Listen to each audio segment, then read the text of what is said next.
Super, donc bonjour à tous. Donc comme l'a dit Sophie, donc nous allons commencer en fait une table ronde pour vous expliquer les études en odontologie. Donc vous allez d'abord avoir Céline Dagua, qui est adjointe au service de la scolarité, qui va faire une présentation des études en odonto. Comment on commence, les différentes options, est-ce qu'il y a des stages en hôpitaux ou pas, etc. Ensuite, Lisa Friedlander, qui est MCUPH à la Pitié-Salpêtrière, pourra intervenir pour justement nous donner son point de vue enseignant et praticien hospitalier. Et enfin, on terminera avec Laura qui est également vice-doyenne étudiante et qui pourra nous donner son point de vue du coup plus étudiant et également étudiante qui est en train de préparer l'internat. Donc, je crois que tous les micros fonctionnent. Céline a pu avoir sa caméra. Donc, Céline, je te passe le micro. Merci beaucoup. Bonjour à tous. Ça va être un exercice particulier pour moi, donc je m'excuse par avance pour la qualité de ma voix. Je suis désolée. Ça va peut-être pas forcément suivre du début à la fin. Moi, je vais commencer par me présenter. Je suis Madame Dagua. Je suis l'adjointe à la responsable du service de la scolarité de l'UFR Odonto Unique. Donc, si un jour vous êtes amené à étudier chez nous, on risque d'être en contact prolongé. Voilà. J'ai juste une petite question pour Amélie. Est-ce que tu gères le PowerPoint de ton côté? Je gère. OK. Si je ne vais pas assez vite, tu me dis prochaine slide et je le fais. Donc, je ne vais pas vous présenter à tous les études PASLAS parce que ce n'est pas de mon ressort. Et en plus, je pense que vous avez tous suivi la conférence de ce matin qui vous l'expliquait. Donc, on va rentrer directement dans le vif du sujet. En odonto, vous arrivez en DFGSO2 chez nous. Donc, on considère que vous avez déjà validé votre niveau licence 1. Vous arrivez donc en deuxième année. Et vous allez suivre 3 cycles successifs. Donc, le premier cycle qui se compose du DFGSO2, DFGSO3, donc, qui est l'équivalent licence. Le deuxième cycle qui est le DFASO, donc le diplôme de formation en sciences approfondies, qui se compose de 2 années, qui est le niveau master. Et ensuite, un troisième cycle que vous choisirez long ou court en fonction de vos choix. Donc, on va commencer par le début. Dès le DFGSO, donc dès le diplôme de formation générale en odontologie, vous allez être mis en situation, c'est-à-dire que dès le semestre pair, vous allez être en vacation hospitalière, vous allez être en mise en contact direct avec le milieu hospitalier et vous allez commencer déjà à acquérir des réflexes de professionnels, bien qu'en observation, vous allez être investi. Il faut savoir effectivement que chez nous, vous avez accès à 6 services hospitaliers différents, 3 qui sont dans Paris intramuros et 3 qui sont extramuros. Donc, même si c'est une phase d'observation, même si vous avez une approche très large durant ce premier cycle, vous allez tout de même être mis au contact des patients et de vos collègues et de vos pairs. Pendant cette période-là, qui vous laisse un laps de temps assez large, vous allez aussi avoir la possibilité de faire un parcours d'initiation à la recherche, qui est donc une première approche en master santé et qui va vous permettre d'avoir accès à des UE de master, des parcours de médecine, de pharma et d'odontologie. C'est vraiment un parcours transversal, vraiment très interdisciplinaire et c'est une chance qui vous est offerte par la fac santé de pouvoir toucher à plusieurs domaines. C'est aussi ce qui va vous permettre, pour certains, de pouvoir vous rapprocher d'un parcours recherche, si ça vous intéresse. On passe ensuite en deuxième cycle, donc le diplôme de formation approfondie. Donc là, vous rentrez purement et simplement dans l'externat hospitalier, donc on est vraiment dans une phase de spécialisation. Vous allez démultiplier vos vacations, vous allez vraiment vous spécialiser, commencer à avoir vos propres patients, à les suivre et probablement à avoir un tropisme pour une spécialité ou pour une autre. C'est vraiment la phase de consolidation. Et ensuite, vous allez passer donc, au troisième cycle, donc soit la 6e année en troisième cycle court, soit la vocation directement vers l'internat. Donc, après un concours national, vous serez potentiellement affecté. Donc, pour l'instant, nous avons 3 spécialités. Donc, pour l'instant, nous avons le DES de chiroral. Donc, quand je dis DES, c'est le diplôme d'études spécialisées, c'est l'internat. Le DES de chiroral qui est, lui, partagé avec médecine, donc qui se compose de 4 années d'internat pendant lesquelles vous allez évoluer entre médecin et odonto. Vous avez le DES MBD, donc la médecine bucco-dentaire, qui est vraiment de l'omnipratique. Alors, j'ai peut-être une vision un peu romanesque. Madame Friedlander est responsable coordonnatrice interrégionale, donc peut-être qu'elle m'arrêtera. Mais moi, ça me donne un peu l'impression des docteurs house de l'odonto, c'est-à-dire quand vous voyez un cas, une pathologie, vous arrivez assez vite à identifier comment la traiter et ce que ça peut emmener comme maladie annexe. Mais peut-être que c'est une vision romanesque que j'ai. C'est très beau, c'est très classe. C'est vraiment... Et du coup, après, la troisième spécialité, ce sera donc l'orthopédie dentofaciale, c'est l'orthodontie. Hein. C'est celle qui va vous permettre de pratiquer en tant qu'orthodontiste. Donc, une fois que vous avez fait ces parcours-là, vous devez évidemment soutenir votre thèse d'exercice qui vous permettra de prétendre in fine à votre diplôme de docteur en chirurgie dentaire et qui vous permettra de prendre pied dans toutes les spécialités qui sont proposées, c'est-à-dire aussi bien la recherche que la pratique hospitalière ou même la pratique en libéral auprès d'un cabinet. Une fois cette formation terminée, vous avez toujours la possibilité de continuer à vous former. On vous offre un grand panel de formation continue, puisque bien évidemment, les praticiens sont amenés à avoir une formation tout au long de leur vie et à développer leurs compétences. Donc, vous aurez la possibilité après de faire des DIU, des DIU et bon nombre d'autres formations. Il faut bien que vous compreniez que vous allez être considérés comme des soignants à part entière. Hein. C'est-à-dire que vous êtes chirurgien dentiste, mais vous faites partie de l'intégralité de la chaîne de soignants, c'est-à-dire que vous êtes des prescripteurs, vous faites partie du parcours de soins, vous donnez un diagnostic global auprès du patient. Votre intervention ne se fait pas qu'au niveau de la bouche, elle est bien plus large que ça. Je pense qu'Amélie, on peut passer à la slide suivante. Donc là, vous avez quelques données assez larges qui vous permettent d'avoir une vision très globale de votre future profession, on espère. Donc effectivement, faut bien tordre le cou aux chiffres. On a un nombre de praticiens qui sont formés tous les ans qui est très correct. Il y a une représentation mixte, je veux dire presque quasi paritaire, aussi bien chez les hommes que les femmes. Donc voilà, c'est vraiment pour vous montrer que c'est ouvert à tous, qu'il n'y a pas de limite et que vous êtes tous les bienvenus, bien évidemment. Merci beaucoup, Céline. Pour les étudiants qui ont du mal à voir le PowerPoint, il faut surtout en fait enlever la vidéo sur le bas. Une fois que vous enlevez les vidéos, vous avez accès au PowerPoint donc sur l'image entière. Donc n'hésitez pas.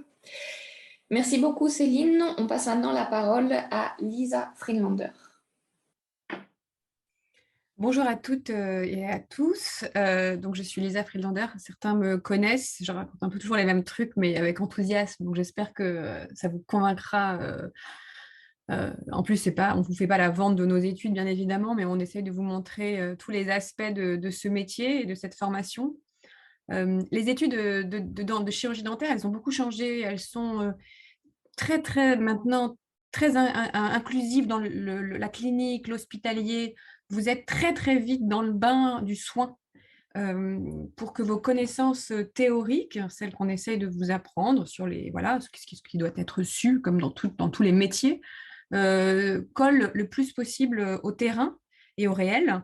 Donc, dès la deuxième année, et c'est très nouveau, et ça, c'est depuis la fusion du 2 UFR, qui est devenu cette UFR unique, l'Université de Paris, que maintenant, on accueille de plus en plus tôt dans le parcours, dès le début, les étudiantes et les étudiants dans nos services hospitaliers. Donc, pour qu'ils aient le goût et l'odeur de ce que c'est que d'être au plus proche des patients.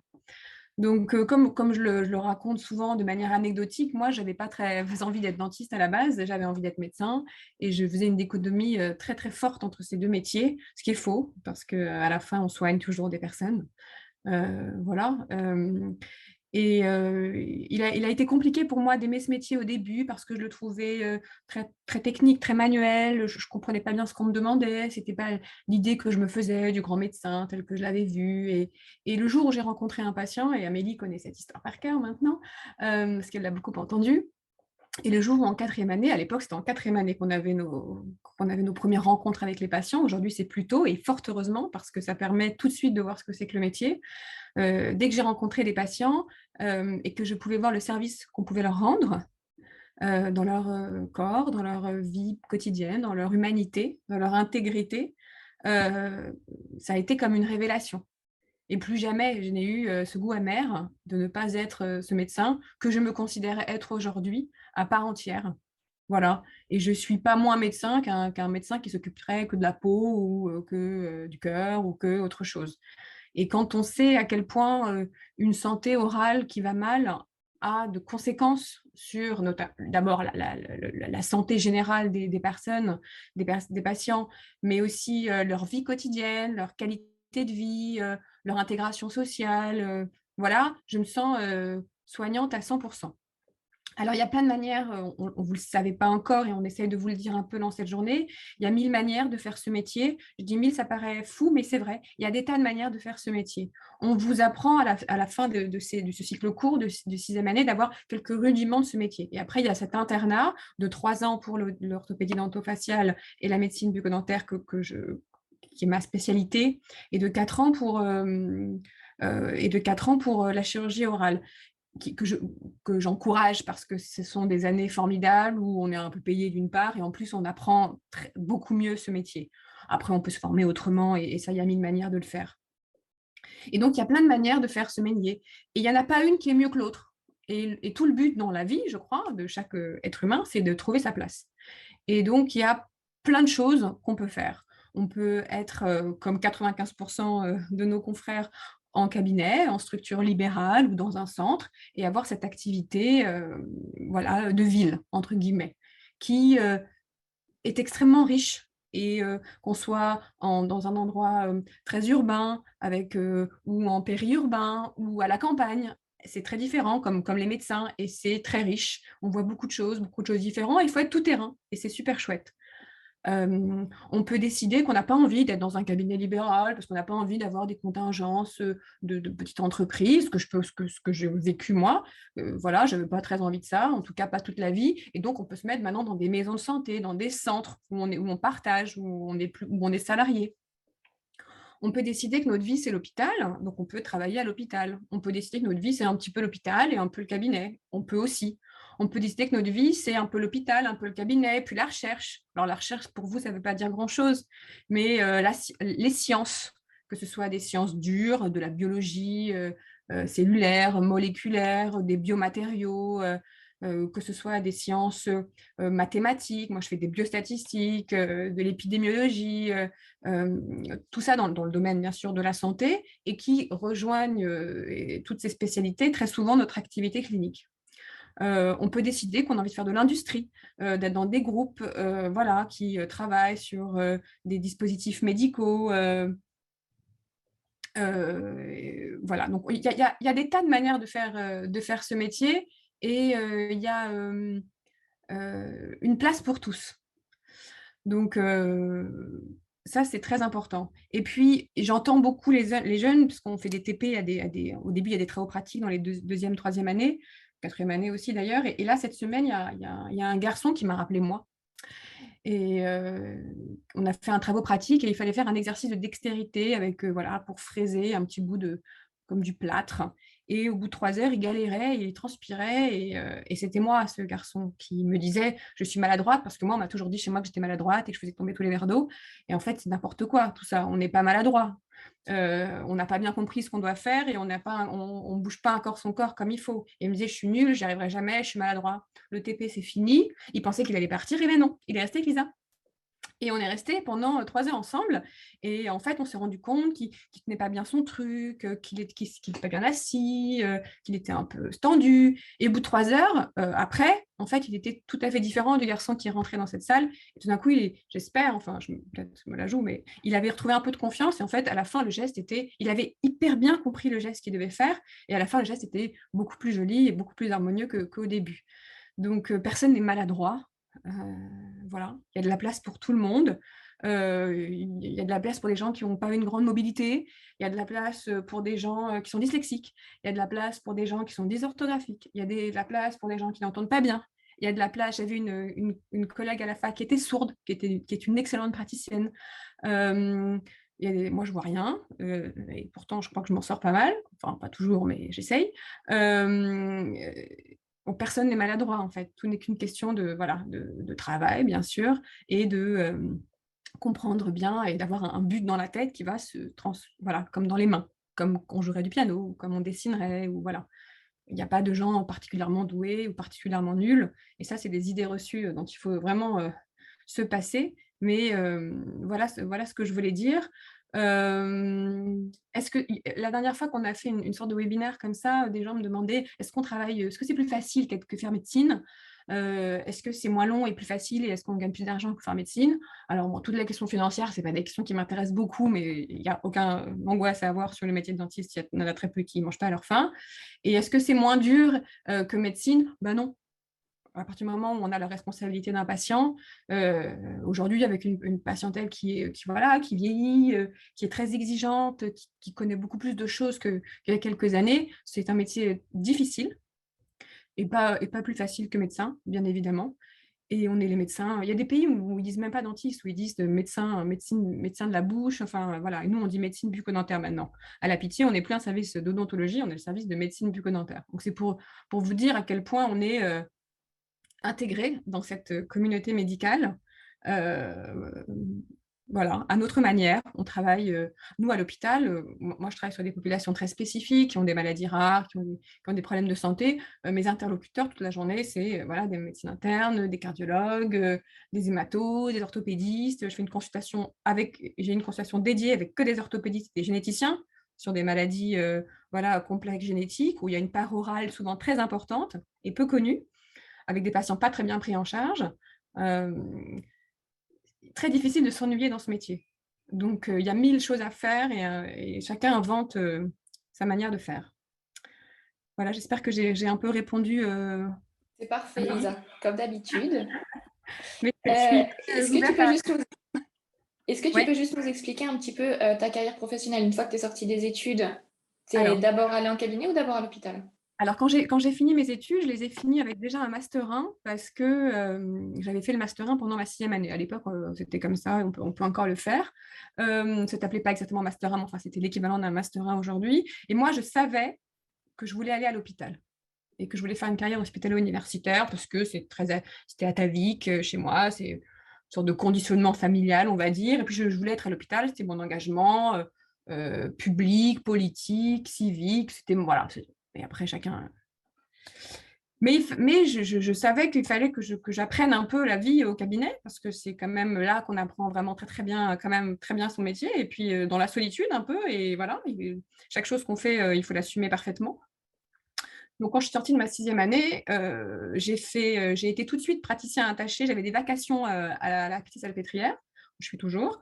Et en même temps, je faisais du cabinet. Et puis après, j'ai fait mon Master 2 et, de santé publique, d'épidémiologie, à l'École des hautes études en santé publique à Rennes. Donc, j'allais 3 jours à Rennes et je revenais. Enfin, moi, je suis un exemple de quelqu'un qui a toujours tout fait en même temps. Et un premier enfant. Et après, j'ai été nommée assistante hospitalo-universitaire, qui est un peu comme chef de clinique, si vous voulez. Il y a un petit de petits concours, petit examen. Donc, j'ai été nommée assistante hospitalo-universitaire dans la section des prothèses, qui est ma discipline, la réhabilitation orale prothétique. Et là, j'étais à temps partiel à la Pitié-Salpêtrière. Donc, j'avais du soin et de l'encadrement d'étudiants et de l'enseignement. Et l'autre partie du temps, j'étais à mon cabinet. Voilà, j'étais collaboratrice à l'époque. Et puis, 4 ans se sont passés. J'ai commencé ma thèse de sciences. Voilà, j'ai fini mon assistanat, j'ai fait ma thèse de sciences à Paris, dans un labo d'épidémiologie clinique où je suis toujours. Et quand j'ai fini ma thèse de sciences, j'ai passé mon concours de maître de conférence. Et là, j'ai été reçue et j'ai arrêté mon activité libérale. Alors moi, j'étais contente d'arrêter le cabinet. Ça faisait 12 ans, j'avais donné. Puis je ne suis pas une grande fanatique du rapport à des patients, l'argent, tout ça, ce n'était pas mon truc. J'étais très contente voilà, de commencer ma carrière hospitalo-universitaire pleinement. Et voilà, et puis vous croyez que c'est fini, mais pas du tout, parce qu'après, il s'agit de devenir professeur, et donc là, voilà, je suis en cours de préparer mon habilitation à diriger les recherches et de passer voilà. C'est l'école qui s'arrête jamais, et voilà, c'est un métier, en fait, dans cette carrière hospitalo-universitaire, où vous êtes à la fois enseignant, et puis vous-même, vous êtes toujours en train de vous former pour accéder à la marche d'après. Donc, on n'est pas tous obligés d'être aussi dans et de vouloir se faire mal je dis ça en rigolant, mais voilà, c'est une vie d'énormément de boulot mais c'est super chouette parce qu'on apprend tous les jours et parce que quand on a un but, y aller même à notre rythme, voilà, avec la vie qui continue, avec des mariages, des enfants, des séparations, des déménagements, enfin la vie de tout le monde. Mais faut jamais qu'on vous dise que ce que vous voulez faire, c'est pas possible parce que vous êtes oh là là, c'est trop de choses, vous n'y arriverez pas, toutes ces choses en même temps que vous faites, bah, ça c'est pas vrai en fait, parce que vous seul savez de quoi vous êtes capable. Et peut-être que c'est un tout petit poil plus long que les autres, mais on s'en fiche en fait. L'important, c'est votre chemin pour y aller et le but voilà, que vous fixez. Et puis dans tout ça, et dans tous ces concours, et ces articles qu'on doit publier, et ces conférences qu'on doit faire, et ces frustrations parce que c'était nul, et que notre papier n'a pas été pris, et que notre chef nous dit qu'on n'avance pas assez vite, et ben, dans tout ça dans votre semaine, il y a des jours où vous soignez les malades. Et ça, c'est fatigant, c'est dur, mais c'est l'essence de notre métier, quoi. Donc en tout cas, je parle à titre personnel, voilà. Le point central de ma vie, c'est quand je suis en face d'un malade. J'ai l'impression que là, plus centré que moi, tu peux pas. Et puis il y a tout le reste, voilà. Donc, est-ce que j'ai bien répondu à ta question, Amélie? C'est parfait. Et en plus, ça nous fait une transition parfaite pour Laura. Est-ce que Laura est là? Je crois qu'elle était là tout à l'heure. Pour qu'elle puisse du coup prendre le relais pour justement nous parler des études. Ton côté, en tout cas ton point de vue étudiant, Laura, si tu pouvais nous partager. Avec plaisir. Donc, bonjour à toutes et à tous. Je m'appelle Laura Muraison-Ventila, je suis en 5e année et je suis aussi vice-doyenne étudiante de l'UFR d'odontologie de l'Université de Paris. Pour moi, ce qui m'a beaucoup attirée en dentaire, c'est que c'est un métier très complet. C'est-à-dire qu'on va passer par le diagnostic, le traitement de nos patients, la prévention des pathologies bucco-dentaires et tout ce qui est aussi réhabilitation, que ce soit anatomique, esthétique ou fonctionnelle de la cavité buccale. Et au niveau médical, il y a tout l'aspect aussi imagerie. Par exemple, on va prendre nous-mêmes nos radios, on va les interpréter nous-mêmes, on va nous-mêmes prescrire les médicaments en fonction des actes qu'on réalise et en fonction des patients qu'on peut avoir. Et il y a aussi toute la partie professionnelle de santé. Dans l'aspect, par exemple, psychologique, on retrouve la relation patient-praticien qu'on peut avoir en médecine ou dans les autres filières de santé. Et il y a tout l'aspect connaissances combinées au manuel qui, moi, me plaît beaucoup. La dextérité, en fait, on va commencer à l'acquérir dès la 2e année. Donc, une fois que vous passez votre passe LAS, pour entrer en 2e année, vous allez avoir tout de suite beaucoup de TP pour vous former. Donc, en 2e et 3e année, on a vu que c'était les années précliniques où vous avez CTP, des cours magistraux, des ED, et vous avez des journées d'observation à l'hôpital. Et ensuite, en 4e et 5e année, vous êtes externe, donc comme les externes en médecine et en pharmacie, et vous allez avoir vos propres patients. Donc, on vous donne un patient, vous faites l'anamnèse, c'est-à-dire le questionnaire médical. Vous allez regarder, faire l'examen clinique, regarder en dehors de la bouche, regarder dans la bouche, les dents, les gencives, tout ce qui peut vous intéresser. Puis, vous allez poser un diagnostic et avec votre prof, vous allez élaborer un plan de traitement et vous allez directement soigner vos patients. Donc, vous êtes tout de suite dans le concret, c'est beaucoup plus rapide qu'en médecine, par exemple. Et cet aspect-là, pour moi, me plaît vraiment énormément. Ensuite, vous allez avoir le cycle court et le cycle long dont on a parlé tout à l'heure. Donc, le cycle court, c'est une 6e année où vous allez pouvoir faire un stage en cabinet, vous allez pouvoir continuer de travailler à l'hôpital tout en passant votre thèse pour avoir au final le titre de docteur en chirurgie dentaire. Ou sinon, vous pouvez passer l'internat. C'est une sorte de concours national qui est facultatif pour accéder aux 3 filières de l'internat dont on a parlé tout à l'heure aussi. L'orthopédie dentofaciale, la chirurgie orale qui est une voie commune avec les médecines et la médecine bucco-dentaire. À titre personnel, je suis en train de préparer l'internat pour initialement l'orthopédie dentofaciale, mais plus je découvre, plus je vais en clinique et je pratique, plus je me rends compte que c'est vraiment, tout ce qu'on fait est intéressant et est complémentaire. Donc c'est vraiment très dur de choisir une voie où... Enfin bon, c'est très complet. Et après, le petit point que je voulais dire aussi, c'est que on est très intégré au système de santé. On ne soigne pas juste une bouche et des dents, c'est vraiment un patient qu'on prend en charge dans sa globalité. Je voulais aussi faire un petit point sur mon point de vue étudiant sur toutes ces études. On a aussi une vie associative qui se développe de plus en plus en dentaire. Donc, vous pouvez vous engager dans les assos. Vous allez énormément apprendre, que ce soit au niveau de la défense des étudiants, au niveau de l'événementiel. Vous allez pouvoir rencontrer des étudiants en dentaire ou en santé ou autres de toute la France, de même plein d'autres pays différents. En ce moment, on a des Erasmus et c'est un plaisir d'échanger avec eux. Et vous avez aussi toute la partie solidarité qu'on peut avoir avec différents projets. Donc, je vous mettrai justement à propos d'associations, les contacts d'associations que vous pourrez contacter si jamais vous avez des questions. Et voilà, je vous souhaite à tous et à toutes bon courage pour cette année qui n'est pas forcément simple, mais qui en vaut vraiment la peine. Merci beaucoup, Laura. Hop, j'arrête. Alors, on va essayer de reprendre les questions une par une au fur et à mesure, parce qu'on en a reçu beaucoup. Alors, on en a reçu beaucoup dans le module discussion et très peu dans le module questions-réponses. Donc, n'hésitez pas à poser directement vos questions dans le module questions-réponses, parce qu'il y a Maude derrière son ordinateur qui se fait un plaisir de vous répondre, mais également, on peut reprendre des petites questions à l'oral. La première chose, c'est on revient sur les différents cycles. Donc, on a parlé qu'il y avait 3 cycles, premier, deuxième et troisième cycle. Dans le premier cycle, on va directement à l'hôpital. Toi, Laura, tu as fait partie de l'ancienne mouture, donc toi, tu as découvert les services hospitaliers à partir de la 4e année. Est-ce que tu peux du coup nous réexpliquer la différence entre les études à l'UFR et ta première arrivée dans les services hospitaliers? La différence entre préclinique et... Exactement. Okay. Alors, en deuxième et troisième année, on peut être en observation clinique à l'hôpital, mais ça va être plus de l'observation. On va regarder ce que les externes font, ce que les profs font, comment fonctionne l'hôpital, comment, par exemple, on stérilise les instruments, comment il faut trier les déchets, enfin, des choses très, très concrètes. Alors qu'en quatrième et cinquième année, on a vraiment nos patients. Souvent, on travaille en binôme avec ces patients-là pour avoir un étudiant qui exerce et l'autre qui l'assiste. Ok. Et du coup, toi, à l'inverse de Lisa, tu as toujours voulu faire dentaire. Alors que Lisa, au début, elle ne voulait pas forcément faire dentaire, c'est ça?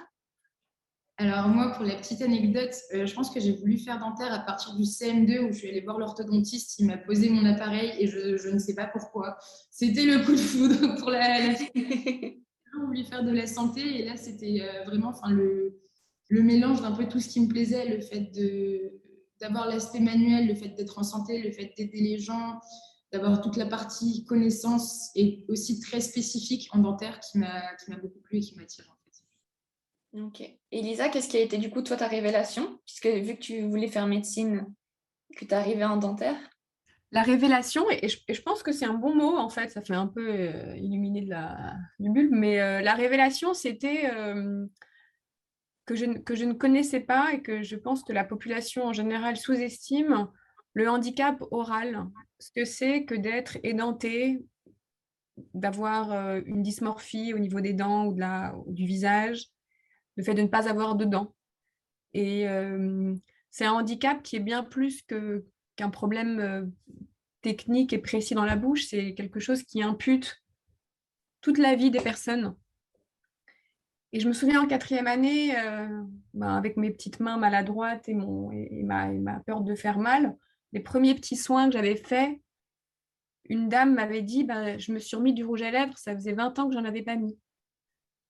Et oui, ça, c'est de l'ordre de la révélation, oui. L'intégrité physique. Alors oui, on joue pas avec la vie des gens, personne va mourir, voilà, on n'a pas... Mais en fait, si, c'est la vie des gens, en fait, quand même. Donc oui, c'est la réparation de ce que la vie a mal fait avec des anomalies génétiques, des dysmorphoses, ce que la vie a mal fait dans l'usine, quoi, à la base, ou ce que la vie a mal fait parce que la vie est injuste et que quand on n'est pas beaucoup de sous, on n'arrive pas à soigner ses dents correctement. Qu'on soit un peu acteur de cette réparation-là, bah, c'est juste énorme. Donc, très tôt, on le voit, ça, en fait. Et on est un des métiers où on peut soulager la douleur physique en quelques minutes. Et ça, c'est énorme, parce que ça crée quelque chose de fou entre vous et le patient.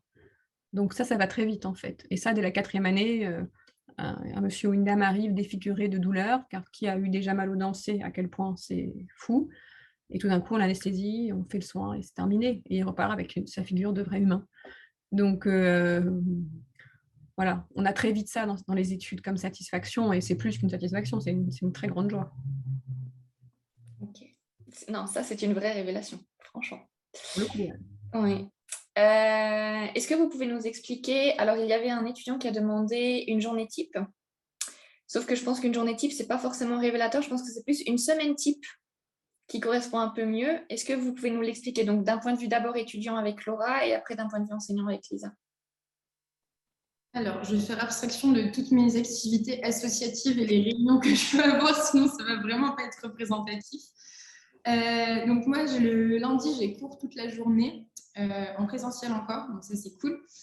Après, le mardi et le mercredi, je suis toute la journée à l'hôpital. Le mardi, je suis ce qu'on appelle en polyclinique. J'ai des vacations cliniques de prothèses et ce qu'on appelle l'odontologie restauratrice et l'endodontie. Donc, c'est quand on va, si vous voulez, traiter l'intérieur de la dent et la reconstituer.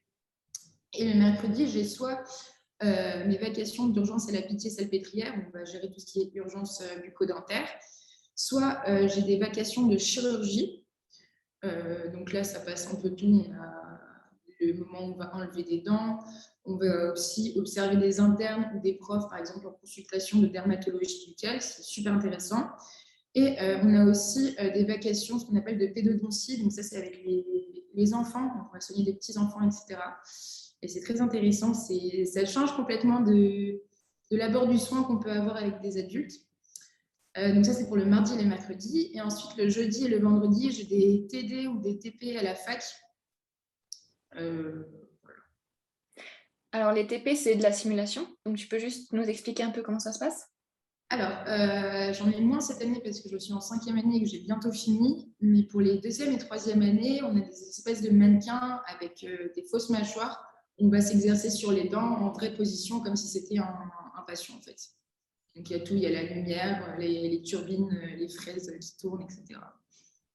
Donc, sur une semaine, tu as 2 jours de pratique sur patient, donc à l'hôpital, et on va dire une journée et demie avec de la simulation, donc sur des mannequins. C'est ça, plus la journée de cours. Ok. Et Lisa, du coup, une semaine type pour une enseignante? Alors moi c'est particulier parce qu'on n'est pas beaucoup à faire ce que je fais, mais donc nous, on a 3 métiers. On a la recherche, l'enseignement et le soin. Donc, ce qui est différent d'une vie de cabinet, où on va au cabinet et on fait nos patients toute la journée.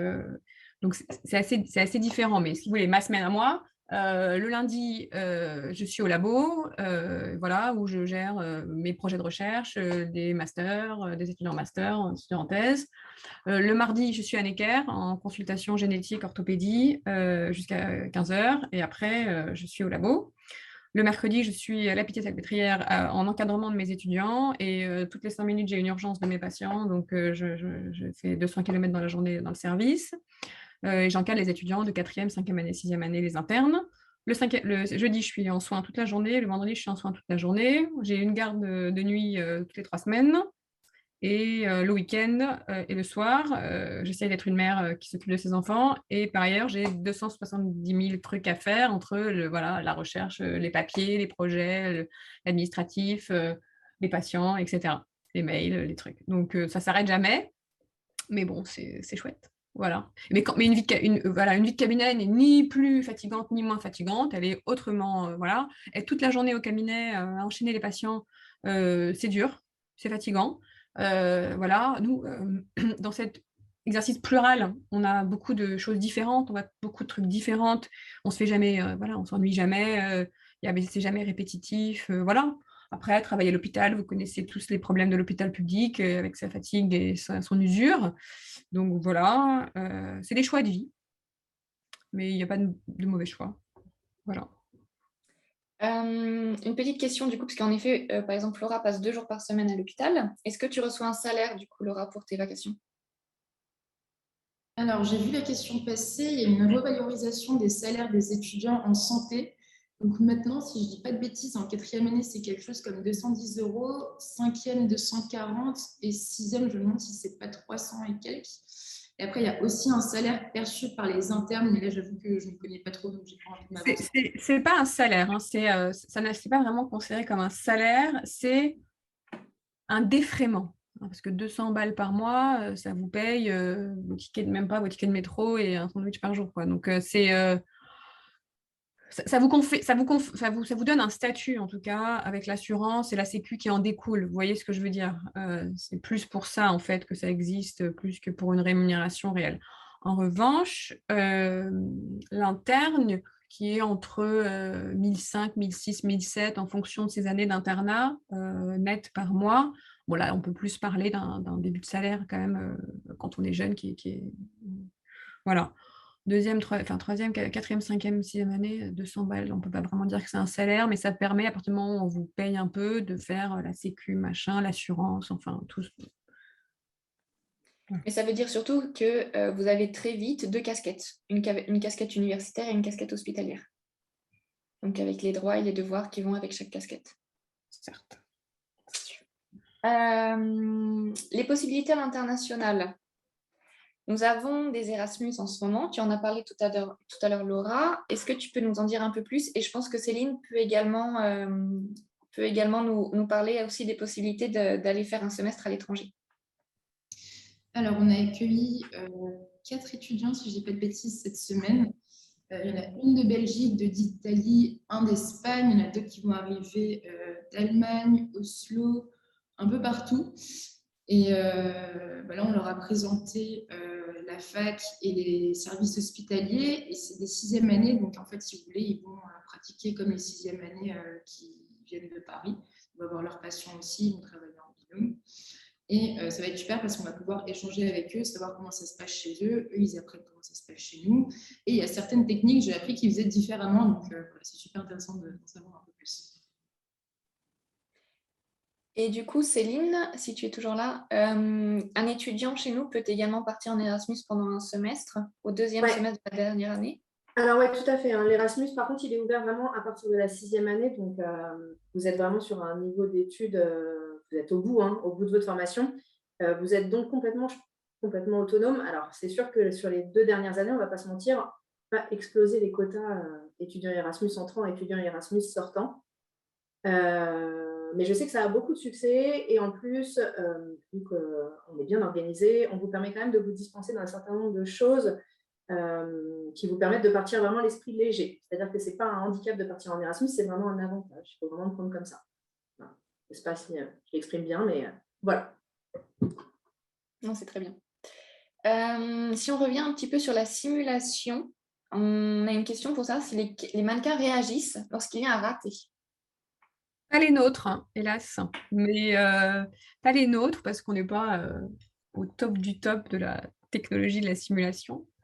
Mais je pense qu'on est en train de vachement s'améliorer sur la simulation, essayer de rendre les fausses dents sur lesquelles on travaille de plus en plus réelles, dans leur dureté, quand on rentre dans la dent, de faire des sutures de peau et tout ça. Donc, non, ils ne réagissent pas. Mais je pense qu'en médecine, il y a des trucs de simulation où il y a un signal quand on touche un nerf ou un truc.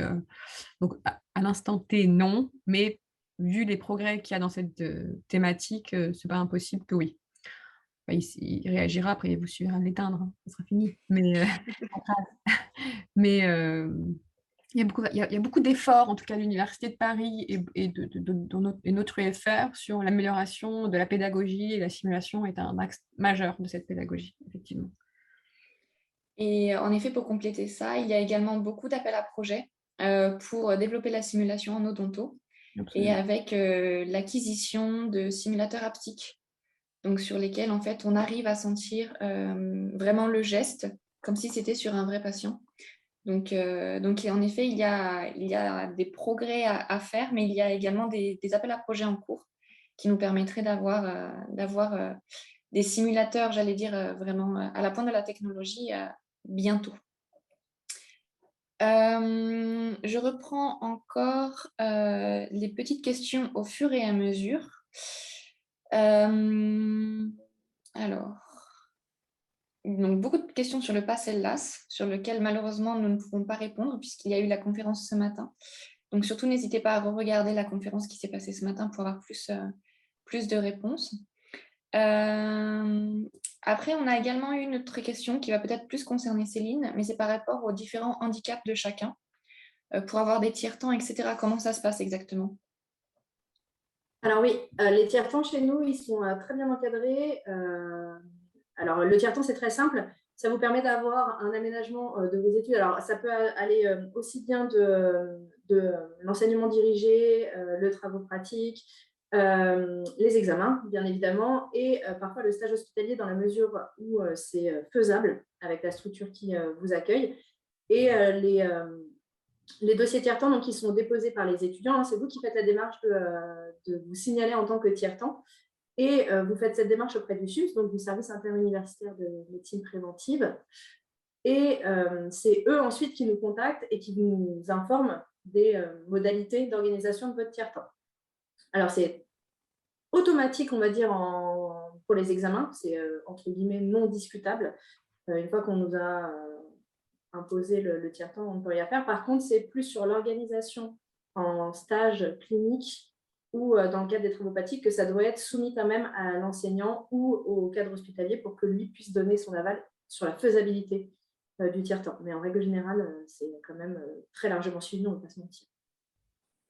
Parfait. Et du coup, pour rebondir un petit peu aussi, quelles sont les choses mises en place, Laura, au sein de l'UFR pour accompagner les étudiants, que ce soit dans leur bien-être, dans la vie étudiante, dans la vie de campus?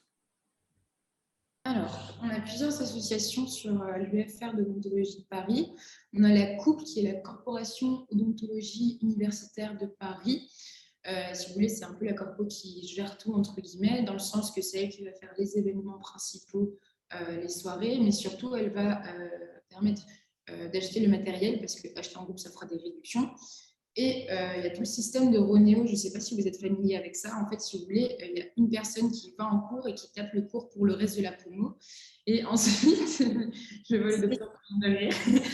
Et ensuite, on le retranscrit pour le reste de la promo et on imprime. Qu'est-ce qu'il peut y avoir d'autre comme il y a ce qu'on appelle le délégué UNECD. L'UNECD, c'est l'Union nationale des étudiants en chirurgie dentaire, dont je vous ai mis le contact dans les commentaires. Ça va être le relais entre, si vous voulez, le local à la fac et tous les étudiants au niveau national. Et il y aura des discussions importantes, comme par exemple, en ce moment, il y a le gros débat sur la réforme du 3e cycle de l'internat, ou par exemple sur tout ce qui est le bien-être dans les études en odontologie. Ensuite, on a également une association de solidarité qu'on appelle Solidarité, qui est sur les événements de prévention. Là, ils ont participé à la distribution de tout ce qui était protection hygiénique la semaine dernière. C'était un événement fait par l'Université de Paris.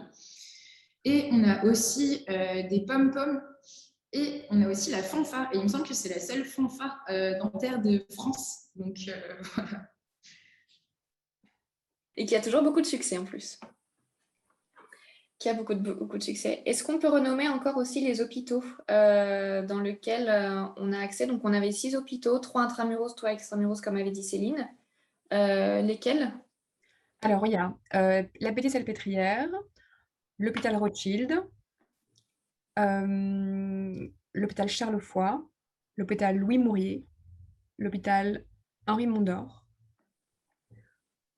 Henri Mondor, Louis Mourier, ça c'est en dehors de Paris. Bretonneau, dans le 18e. Voilà, Rothschild, c'est dans le 12e. La Pitié, c'est dans le 13e. On a des internes à Necker, en service de maxillofacial. On est en train de créer de manière... Enfin, on a créé, c'est en cours, à Robert-Debré, une unité où il va y avoir des étudiants aussi. Hôpital Robert-Debré à Porte des Lilas, un hôpital pédiatrique. Voilà, on est en discussion avec Trousseau pour avoir du bloc à Trousseau. Voilà, tous les GH, les groupements hospitaliers sont à peu près représentés. Voilà. Et en fonction de vos années, de vos semestres, vous irez dans l'un ou l'autre service. Et parfois, vous êtes dans plusieurs services pour faire la pédiatrie dans un service, l'adulte dans un autre service. Voilà. Voilà. On a aussi des conventions de plus en plus avec certains. On aura des conventions avec des centres avec lesquels on travaille. Voilà, c'est pour vous montrer vraiment toute la diversité. Et tous ces hôpitaux ne sont pas spécialisés sur les mêmes choses. On a des hôpitaux qui sont plus comme des hôpitaux de proximité, avec des soins très, très populationnels, où il y a des bassins de population, il y a des soins très spécifiques, il y a des hôpitaux très spécifiques, chirurgie, maladies rares, enfin, il y a vraiment un panel de toutes les activités, de toutes les spécificités du métier au sein de nos services rattachés à notre université. D'accord. Et la question qu'on a à chaque conférence. Est-ce que vous pouvez nous donner un ordre d'idée au niveau des salaires, que ce soit dans le public ou dans le privé? Je vous invite à aller regarder les chiffres qui sont donnés sur le salaire moyen d'un dentiste en France. Un dentiste à Paris ne va pas gagner forcément plus qu'un dentiste en région. Un dentiste en banlieue gagne parfois plus je parle de la ville, hein, qu'un dentiste à Paris. Ce que je peux vous dire, de la manière la plus honnête, en plus moi je ne suis pas langue de bois pour ceux qui me connaissent, vous gagnerez bien votre vie. Si votre but, c'est gagner beaucoup d'argent, vous ferez mal ce travail. Parce que c'est un but qui est respectable, hein, chacun fait ce qu'il veut. Mais gagner beaucoup d'argent, c'est une conséquence de bien travailler et avoir des gens qui viennent nous voir et voilà, pas refaire les choses 3 fois parce qu'on les a mal faites, parce qu'on les a faites trop vite. J'ai des gamins qui sortent de la fac, quand j'étais encore à mon cabinet, et j'avais des étudiants qui sortaient de la fac, et au bout de 2 ans, ils gagnaient plus que moi. Et puis j'ai vu ce qu'ils faisaient, et j'avais un peu honte qu'on fasse partie du même corps de métier. Je ne m'éloigne pas du sujet, mais quand j'étais étudiante, il y a un de mes enseignants qui était mon maître, mon mentor, Jean-Yves Doucan. C'est sûr qu'il n'écoute pas, là. Grand enseignant de prothèse, très grand praticien, et qui m'avait dit, méfie-toi, car dans ce métier, si tu fais moyen, ça passe. Personne ne va mourir. Et si tu es sympa et que tu es jolie, ça passera. Et plus ça passe et plus c'est moyen, moyen, ça prend moins de temps que faire très bien, par exemple. Donc, en fait, ça rentre plus d'argent très vite. Donc, ce qui est sûr, c'est qu'il n'y a pas beaucoup de dentistes qui crèvent la dalle. Si vous avez envie de gagner beaucoup d'argent, faites un autre métier. Voilà, vendez des immeubles ou faites autre chose. C'est pas une bonne manière d'entrer dans ce métier. Se dire, est-ce que je vais manger à ma faim et que je pourrais avoir une vie voilà, équilibrée en n'étant pas dans la galère d'argent? Oui, vous gagnerez tous votre vie. Voilà, ça, c'est des considérations qui sont importantes parce qu'on n'a pas forcément, voilà, d'où on vient, on n'a pas forcément. Voilà.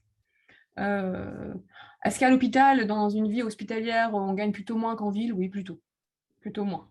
Et en même temps, les salaires ont été revalorisés et on gagne bien notre vie. Les médecins à l'hôpital gagnent correctement leur vie. C'est les paramédicaux et le personnel non médical qui gagnent. Enfin, paramédicaux, c'est absolument, mais les infirmières, les aides-soignantes et les agents qui gagnent mal leur vie à l'hôpital. Nous, on gagne bien notre vie. Après, on n'a pas tous la même vision de ce que c'est que gagner bien sa vie. Voilà. Moi, mon frigo est plein et parfois, j'emmène mes enfants en vacances. Et on a chaud chez nous. Je considère que c'est assez. Mais on n'a pas tous les mêmes besoins. Mais rentrez pas dans ce métier avec ça comme idée. Franchement, c'est de la merde. Voilà. Après, ce qui est super, c'est qu'à l'hôpital, par exemple, vous avez aussi accès à des cas, à des pathologies qui vont ensuite vous aider dans vos recherches, etc., pour justement améliorer les parcours de soins. Ah oui, non, à l'hôpital, on voit des cas que personne ne voit en cabinet. Oui, bien sûr. Mais c'est normal, ils n'ont pas leur place en ville, ces patients. Ils sont trop malades, il y a trop de dysmorphose, c'est trop compliqué, il faut une équipe pluridisciplinaire sur place. Nous, on voit souvent des patients à 4, à 5. Mais ce n'est pas la masse. La masse, c'est des gens qui ont mal aux dents et qu'il faut bien soigner. Et ça, c'est 95% de l'offre dentaire, elle est libérale, en gros. Donc, voilà, soit on a envie de faire des trucs super rock'n'roll et on vient travailler avec nous, et sinon, on soigne, on peut être j'ai des collègues qui sont dentistes dans des cabinets et qui sont hyper forts. Moi, je ne me fais pas soigner à l'hôpital, hein, mon dentiste, il est en ville, voilà, et qui font des choses magnifiques dans un plateau technique formidable, parce que quand on est chez soi, dans son cabinet, on choisit tout, on n'est pas tributaire de l'hôpital, des commandes, du bazar, et on fait des choses merveilleuses, presque artistiques, quoi. Donc, voilà. Et pour terminer, du coup, puisqu'on arrive déjà au bout de notre heure qui nous est accordée, donc dans cette journée de porte ouverte pour les métiers en santé, des dernières questions pour Laura. On nous demande si on va avoir du temps libre pendant les études en dentaire. Je pense que vous leur avez fait peur avec toutes les activités que vous avez toutes. Et encore, je ne les ai pas toutes citées. Oui, vous allez avoir pas mal de temps. Au niveau de la charge de travail, j'ai vu aussi la question passer. Il y a pas mal de choses à apprendre, mais c'est intéressant. Donc, c'est beaucoup plus simple qu'en en PASSLAS, pardon. Et le but n'est pas du tout le même. Vous apprenez un métier, vous n'êtes pas juste là en train de bachoter pour passer un concours et ensuite avoir la filière que vous voulez. Donc, investissez-vous dans vos études et évidemment, vous aurez du temps. Moi, en deuxième et en troisième année, j'avais repris le sport de haut niveau. En quatrième année, je m'étais lancée dans l'associatif et là, j'en fais plein. Et c'est trop bien. Vous aurez le temps et il suffit de vous organiser. Vous trouverez toujours le temps pour faire ce que vous aimez. Et question super importante sur le prix du matériel. Alors, au niveau du coût du matériel, anciennement, à Garancière, on était à peu près à 2400 euros en deuxième et troisième année, parce que c'était à ce moment-là qu'on devait acheter du matériel. Et à Montrouge, il n'y avait quasiment pas de matériel à acheter. Et maintenant, on a réussi avec la fusion à baisser au maximum le prix du matériel. Donc, il n'y a quasiment rien à acheter. Il me semble qu'il y a juste un articulateur, si je ne me trompe pas, qui est de 300 euros. Mais c'est 300 euros en investissement pour toutes vos études et vous pourrez même le garder ensuite. Donc, Et Céline, oui, si je peux intervenir, oui, l'articulateur, en fait, il est même prêté aux boursiers. Donc, voilà, en fonction de vos ressources, vous avez même la possibilité d'avoir le prêt de l'articulateur. C'est important de le souligner. Moi, j'ai encore mon articulateur de étudiante, j'ai 40 ans. Il est très beau. Concernant le coût des études, en France, l'université est gratuite. Alors, il y a des frais d'inscription de quelques centaines d'euros qui sont petits. Et on comprend tous ici que parfois c'est beaucoup d'argent pour certains. Il n'arrive pas en France qu'un étudiant qui ait besoin de s'inscrire à la fac ne puisse pas le faire pour des coûts d'inscription parce qu'il y a toujours des systèmes d'aide, de financement, d'évaluation de dossier où on peut vous aider financièrement, de bourse, etc. Après, ce sont des études où on vous apprend un métier qui sont gratuites, comme les études de médecine. C'est une richesse inestimable, en fait. Vous ne vous rendez pas compte, mais c'est normal, hein, d'ailleurs, combien ça coûte, en fait, de former toutes ces personnes. Et après, voilà, on a de plus en plus d'étudiants qui font des petits jobs à côté.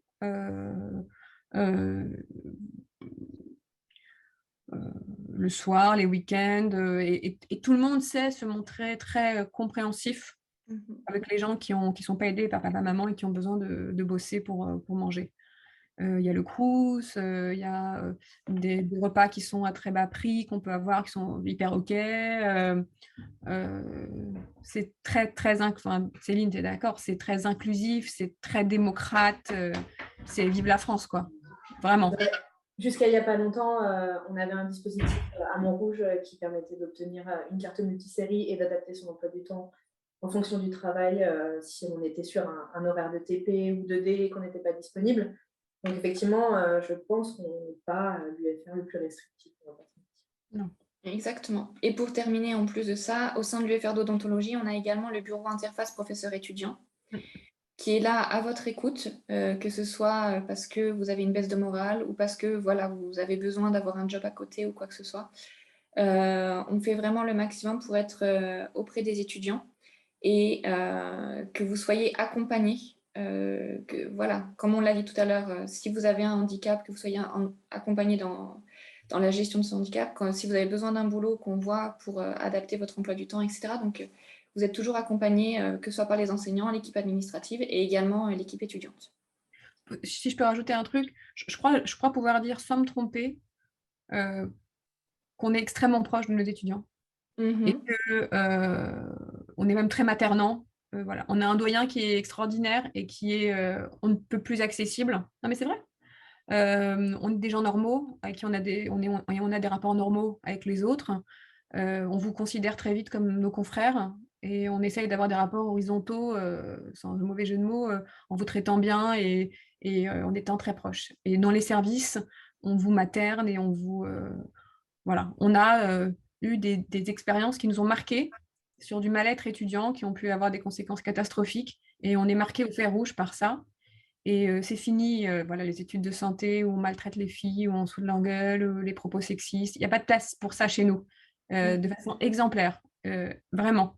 Donc, on est vraiment, même si on s'est rassemblés et qu'on est beaucoup, on est vraiment très, très soucieux de la santé mentale et du bien-être. C'est pas le spa, hein, c'est dur, on bosse, mais du bien-être des uns et des autres, que ce soit les étudiants, les enseignants, le personnel administratif. On est, je crois, très solidaires. Voilà. Il y a toujours quelqu'un à qui parler. Merci beaucoup, Lisa. Merci à Je toi. redonne la main à Sophie, puisque je pense que nous avons nos collègues qui nous attendent. Merci beaucoup, merci Amélie. Merci à toute l'équipe de l'UFR Odontologie. Merci pour tous ces témoignages, Lisa. Merci à l'équipe administrative, pédagogique, aux étudiants, Laura. Merci pour toutes ces informations qui, je pense, seront précieuses pour les bacheliers qui veulent choisir cette filière. Donc, j'invite à ceux qui sont aussi intéressés par la filière de pharmacie de rester. Et nous allons accueillir. Merci Lisa, à très vite. À très bientôt. Salut, à bientôt. Merci beaucoup. Ciao. Et juste me permettre, avant de quitter le Zoom, de remettre le contact de l'UNECD, qui est l'Union nationale Bien des sûr. odontologies dentaires, et de l'aide-dessus, qui est le tutorat de l'Université de Paris. Merci, Laura.